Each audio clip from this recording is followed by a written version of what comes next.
Preppers spend endless hours planning how to run, how to bug out, move fast, and get out before things go bad.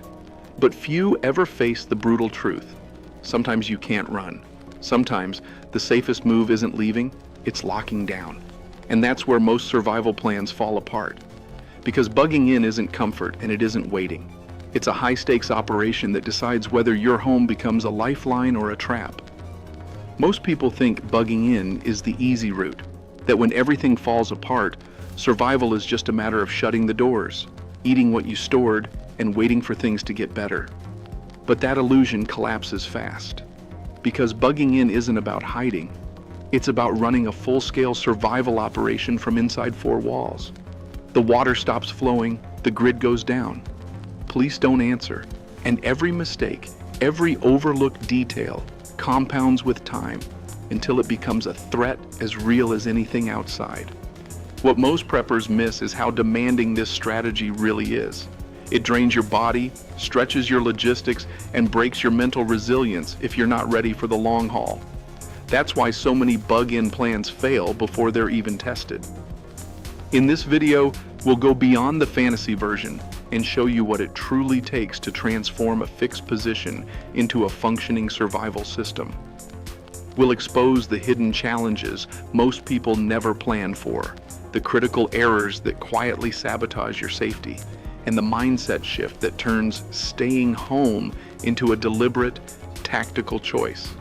Because bugging in isn't about doing less, it's about doing more, smarter, under harsher conditions than you ever imagined.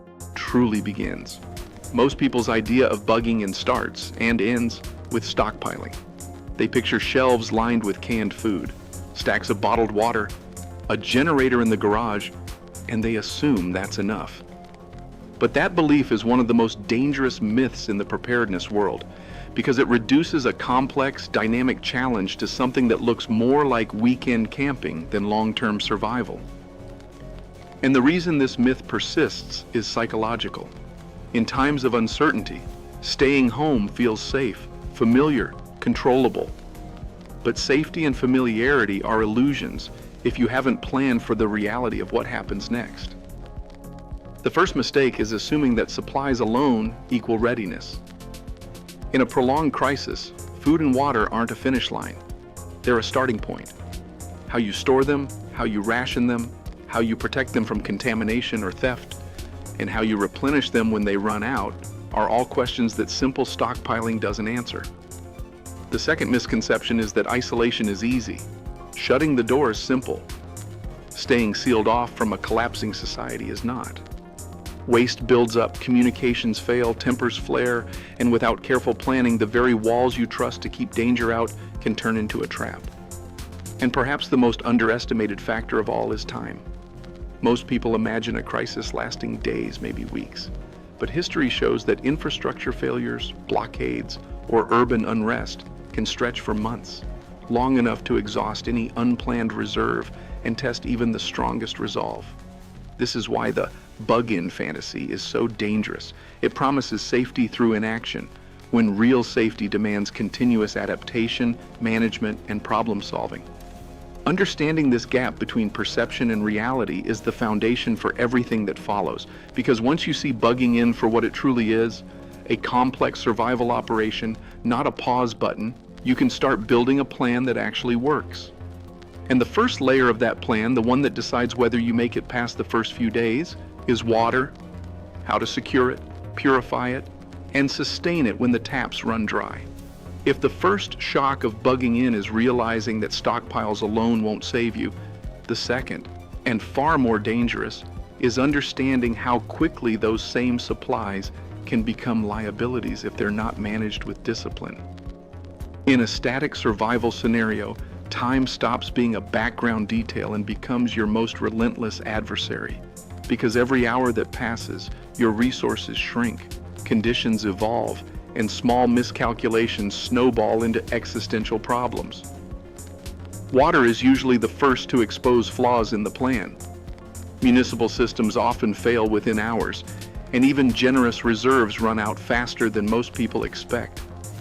One person needs at least a gallon a day for hydration and basic hygiene, which means a family of 4 burns through over 100 gallons in less than a month. Storing that much is not as simple as filling barrels. Containers must be sealed, protected from light and temperature fluctuations, regularly checked for bacterial growth, and above all paired with a replenishment strategy, filtration, rain capture, or purification, because without it, you're just buying time. Food presents a different challenge. Consumption is never static. Stress, cold weather, and increased physical activity all accelerate calorie needs, meaning real-world demand almost always outpaces your spreadsheet estimates. That's why rotation isn't a prepper best practice. It's a survival imperative. Using and replacing food before it expires keeps your stores viable and prevents catastrophic waste when resupply is impossible. Medical logistics are even more unforgiving. Critical medications like antibiotics, insulin, and cardiovascular drugs degrade with time, and once they're gone, they're gone. A resilient plan means coordinating with healthcare providers in advance, learning proper storage techniques, and understanding which over-the-counter alternatives can serve as stopgaps. But even perfect logistics can collapse under human behavior. The longer a crisis lasts, the harder it becomes to enforce rationing, maintain discipline, and prevent panic decisions that drain resources faster than any external threat. That's why successful bug-in operations are less about hoarding and more about system building, creating a dynamic cycle of inventory tracking, consumption forecasting, and proactive adjustments before minor issues spiral into survival-level crises. Because once your supplies are stable, the next challenge emerges, not scarcity itself, but the structural vulnerabilities that surface when your home becomes both your sanctuary and your cage. Even if you master storage and logistics, another layer of complexity waits just beyond your walls, because without power, water pressure, or heating, even the best prepared home quickly becomes hostile. This is the part of bugging in that most people ignore until it's too late. The moment your house stops being a place you live in and becomes an isolated island you have to operate. When the grid fails, the first and most obvious problem is electricity. Lights go dark, communication devices die, refrigeration stops, and even simple tasks become exponentially harder. Building autonomy here starts with scale. Small, decentralized solutions are often more effective and reliable than trying to replicate the entire grid. Solar panels paired with deep cycle batteries, for example, can keep critical systems, lights, radios, medical devices running indefinitely, especially if you design your consumption around efficiency rather than comfort. Portable power stations and hand-crank generators offer redundancy, ensuring that even if sunlight is limited, you still have ways to charge essential gear. Heat is the next battlefield. In winter, lack of heating isn't just uncomfortable, it's life-threatening. Passive methods like insulation, thermal curtains, and minimizing the space you need to warm can buy you precious time, while safe, vented wood stoves or catalytic heaters provide controlled heat without relying on external fuel lines. But safety is critical. Many improvised solutions like running a gas stove for warmth or using open flames indoors can lead to deadly carbon monoxide buildup. Water infrastructure follows the same principle. Without municipal pressure, water stops flowing, which means you must either store it in advance or create ways to capture and purify it. Rainwater collection systems, gravity-fed filters, or manually pumped wells can all extend your independence. None of these solutions are foolproof on their own, but layered together, they form a resilient ecosystem that keeps essential systems running long after the grid collapses. And the true challenge isn't just building these backups, it's maintaining them over time. Batteries degrade, filters clog, fuel runs out. Autonomy isn't a one-time investment, it's a continuous process of upkeep, adaptation, and smart prioritization. And once you understand how to keep your environment functioning, a deeper and far more difficult challenge comes into focus. How to keep yourself and your group healthy, safe, and stable when the outside world and the systems you once relied on no longer exist. But even if you master power, water, and heating, there's a reality that no amount of engineering can erase. Once you choose to stay, you stop being invisible. In a crisis, movement draws attention, but so does immobility. A static location isn't just a home base, it's a potential target, and how you prepare for that determines whether bugging in becomes a stronghold or a trap. The first step is shifting your mindset from homeowner to defender. Your house is no longer just a place to live, it's a position to hold, and that means thinking like someone who might want to breach it. Visible signs of wealth, abundant supplies, or advanced security can all attract interest rather than repel it. The goal is controlled deterrence, enough to suggest that an intrusion would be costly without broadcasting that there's something worth taking. Physical defenses begin with layers. Reinforced doors and window locks slow entry, but visibility and access control are just as critical. Trim hedges and obstacles that could provide cover, install motion-triggered lights on approaches, and use simple barriers like furniture or sandbags to strengthen interior choke points.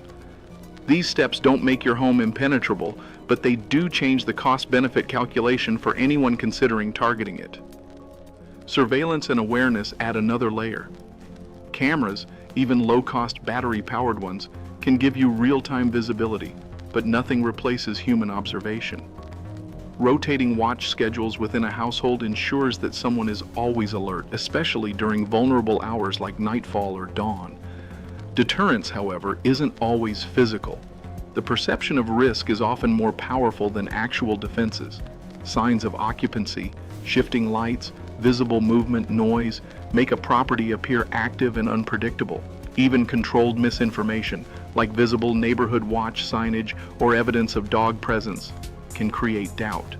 At the same time, operational security, the discipline of what you reveal, is crucial. Never discuss your supplies, routines, or defensive measures outside a trusted circle, and limit visible evidence of stored resources. Finally, always have an escalation plan. If a threat breaches your perimeter, every second counts. Identify fallback positions, safe rooms, and exit routes in advance. Practice silent communication signals with your household.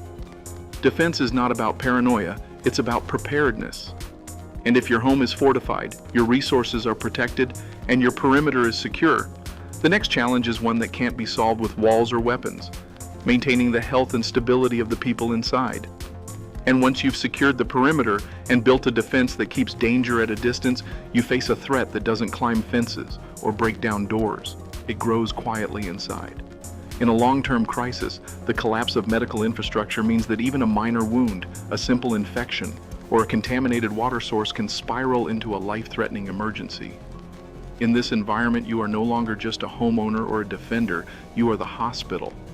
The first step is establishing a medical baseline. Every household should have a comprehensive first aid kit, but a real bug-in plan goes beyond bandages and antiseptics.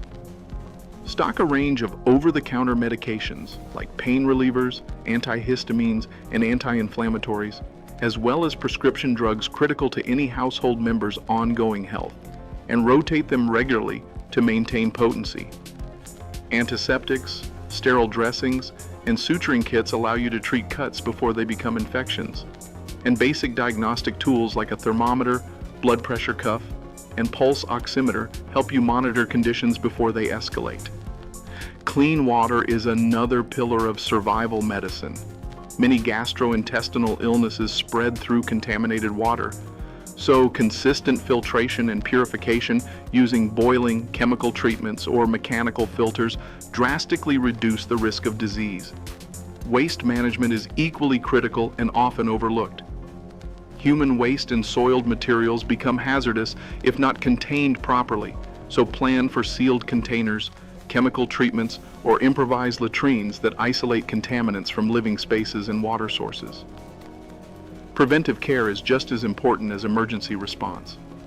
Regular hand washing with soap, disinfecting high-contact surfaces, and isolating anyone showing signs of illness can prevent outbreaks before they start. Education is part of this system too. Every adult in the household should understand how to control bleeding, splint a fracture, treat shock, and recognize symptoms of common illnesses.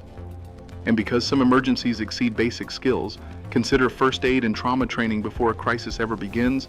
Knowledge weighs nothing but can save a life.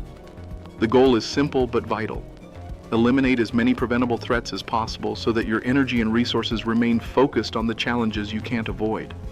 Because once health is under control, one final layer remains, and it's often the one that determines whether a bug-in succeeds or fails: the human mind. If medical threats are the most underestimated physical danger of a long-term bug-in, psychological collapse is the most underestimated human one, and it's often the one that proves fatal first. History makes this painfully clear. During wars, sieges, disasters, and even extended blackouts, people rarely fail because they run out of calories or water before their neighbors. They fail because they lose the will to keep going. Isolation, uncertainty, and relentless stress don't strike all at once. They erode discipline slowly, blur judgment over time, and quietly fracture group cohesion until even the most carefully built plan starts collapsing from the inside. The strongest defense against that invisible enemy is structure. A daily routine, even a basic one built around cleaning, maintenance, cooking, or watch rotations, imposes order on chaos and keeps the mind from drifting into despair. Purpose is just as vital. Giving every member of the household a clear role turns passive waiting into active contribution, which builds morale and reinforces a sense of control. Communication is another pillar of psychological resilience. Consistent check-ins, honest conversations about fears and frustrations, and shared decision-making prevent tension from festering into resentment or division. Physical activity plays a dual role here. It keeps the body strong and circulation steady, but it also regulates stress hormones and dissipates pent-up anxiety. Even light exercise or shared chores can have a measurable effect on mental stability. Isolation is harder to combat, but not impossible. Staying informed through radio, satellite messaging, or trusted communication networks maintains a thread of connection to the outside world and reduces the disorienting sense of being cut off. Small rituals also matter more than most realize. Shared meals, scheduled breaks, or moments of distraction act as psychological anchors, preserving fragments of normal life when everything else feels unstable. Perhaps the most critical skill of all is recognizing warning signs early. Withdrawal, apathy, sudden anger, or reckless decision-making are often the first indicators of deeper breakdown. Addressing those issues immediately, rather than ignoring them, can prevent irreversible consequences later. In the end, resilience isn't about eliminating fear or pretending stress doesn't exist. It's about mastering them, using discipline, structure, and shared purpose to turn fear into focus. And once the physical, medical, and psychological pillars of your bug-in plan are all strong, the final challenge is learning how to integrate them so that what you've built isn't just a survival plan, but a living system capable of enduring weeks or even months of disruption. And once the psychological layer is stabilized and the household is functioning as a unit, the final evolution of a successful bug-in is learning to treat it not as a shelter, but as an operational base. Because the truth is that staying and surviving are not the same thing. One is passive, the other is active. A real bug-in plan doesn't end when the doors are locked. That's when the strategic phase begins. The first element of that phase is situational awareness. Crises are fluid by nature, and what was safe yesterday may become untenable tomorrow. Maintaining access to reliable information through shortwave radios, encrypted communication apps, or trusted community networks allows you to track shifting risks, power restoration, troop movements, civil unrest, or environmental hazards. Each piece of intelligence feeds into decision-making, helping you determine whether staying put remains the best option or whether it's time to move. This decision should never be based solely on fear or instinct. Instead, build a clear set of criteria in advance. Thresholds for resource depletion, signs of escalating violence, or indicators of infrastructure recovery. When any of those conditions are met, your plan should shift accordingly. Adaptation also applies inside your perimeter. Rotate resource usage to extend longevity, reconfigure defensive positions if local threats evolve, and continually test backup systems before they're needed in an emergency. A bug-in is not a bunker, it's a living system that must evolve as the crisis does. Flexibility is the ultimate survival skill, and it includes knowing when to leave. Sometimes the smartest move is to transition from bug-in to bug-out, using the time, information, and resources you've conserved to move on your terms rather than being forced out by circumstance. This is why bug-in and bug-out are not opposing strategies but complementary ones, two halves of the same survival doctrine. If you understand how to shift between them seamlessly, you're no longer just enduring a crisis, you're controlling the tempo of your response. And it's that control, more than any single tool or stockpile, that separates those who merely survive from those who shape their own outcome. In the end, bugging in is not a fallback plan. It's the final exam of preparedness. It's where theory collides with reality, where every choice you made before the crisis is tested under relentless pressure. Stockpiles, tools, and strategies mean nothing if they cannot operate together as a single resilient system. Because bugging in isn't about hiding, it's about deliberate control. It's the process of transforming a static space into a living ecosystem, one capable of sustaining life, preserving order, and projecting security when the outside world is defined by chaos. Most people imagine survival as a struggle against external forces, against violence, scarcity, or collapse. But those who truly endure understand that the hardest battle is fought within, against exhaustion, disorganization, and the slow erosion of discipline that time always brings. If you can overcome those, if you can keep the system you've built functioning day after day, then you're no longer surviving by chance, you're surviving by design. And in a world where geopolitical tensions, fragile infrastructures, and unpredictable threats can turn any stable society into a pressure cooker overnight, that difference isn't theoretical. It's the line between being a victim of circumstance and becoming the architect of your own resilience. So now, the question is yours. What do you think is the single hardest part of bugging in? Share it in the comments. Your perspective might be exactly what someone else needs to turn their plan from an idea into a survival reality.